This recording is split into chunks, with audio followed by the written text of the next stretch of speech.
Good morning sa inyong mga mamis! Makikita nyo na naman yung aking baby dapis na nililiguan. Kasi pinuntahan kami dito ng isa sa mga tauhan sa Barangay Health Center para sabihin sa akin na merong schedule ng turo. Tanyo, fresh na ulit siya. Niligo ko na yung katawan niya. Tapos ngayon, babalutin ko siya kasi liliguin ko naman yung kanyang ulo. Kung mapapansin nyo, may ganito kasi ako magpapaligo. May inuuna ko muna yung katawan niya bago yung ulo niya. Kaya ayun, makikita mo, fresh na naman ang baby na iyan. Sinimulan ko na siyang punasan para matuyo yung buhok niya at lalagyan ko na siya ng aming routine, yung kanyang skincare. Oh yes! Dito nga ay ginagawa namin yung aming pinaka-routine araw-araw pero hindi ko na napakita sa inyo. Pero nililinisan ko na siya dyan ng tenga, yung ilong niya, tapos yung kanyang dila. Kinukuskus ko na din para malinis na pag nagdede ulit siya sa akin. At mga ilang sandali lang ayan na siya. Ayan, may nagagalit.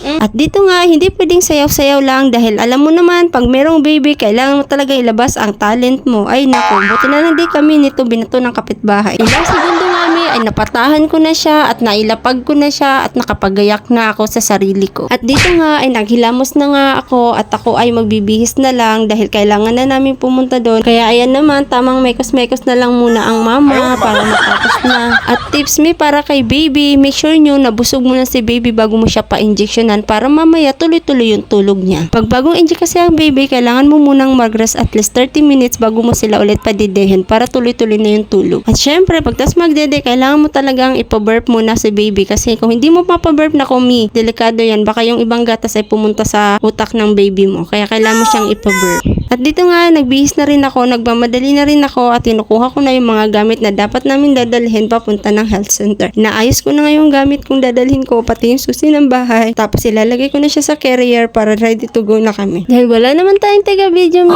eto na, kanya-kanyang diskarte na lang tayo. Inalalagay ko lang dito yung cellphone para na makuhanan kami. Tapos ito, medyo mainit naman, hindi ko na siya nilagyan ng cup. May dala naman akong payong, yun na lang ang ginamit namin para hindi naman ako masyadong nahihirapan. At mabuti na lang talaga dahil maaraw ngayon, kaya naman nakakuha naman ako ng panibagong video para naman maipapanood sa inyo kung anong ganap namin today. At ito na nga, last na nga kami ang dumating dahil nga sa pagbibideo-video ko, panghuli kaming dumating dito sa Barangay Health Center. At ito na nga, inaantok na nga itong dapings ko. Pinipilit ko siyang gising-gisingin dito.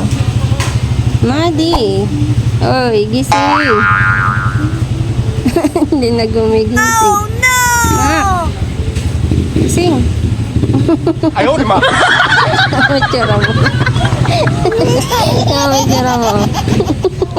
At kaya nang dati, ganun pa rin, hindi ko siya nakuhanan ng video kasi nga nahihirapan ako maghawak sa kanya. 3 turok nga niya ngayon, kaya naman sigurado lagnat ito. Naglagay na nga ako ng yellow sa plastic at babalutin ko na nga ito ng towel para idampi-dampi doon sa binti niya. Kailangan kasi pag bagong turok si baby, lalo na kung ang turok sa kanya ay penta, ay kailangan mo talaga siyang i-cold compress at hot compress mo naman siya kinabukasan. Sa lahat nga ng turok niya ay ako ang lagi niyang kasama, kaya naman alam ko na kung anong dapat kong gagawin. Kaya ito, pinalitan ko yung medyas niyang mahaba ng maiksi dahil pag nasagi ito, siguradong iiyak ito. Gamay ko na nga ang susunod kong gagawin, kaya hanggang dito na lang po. Thank you for watching.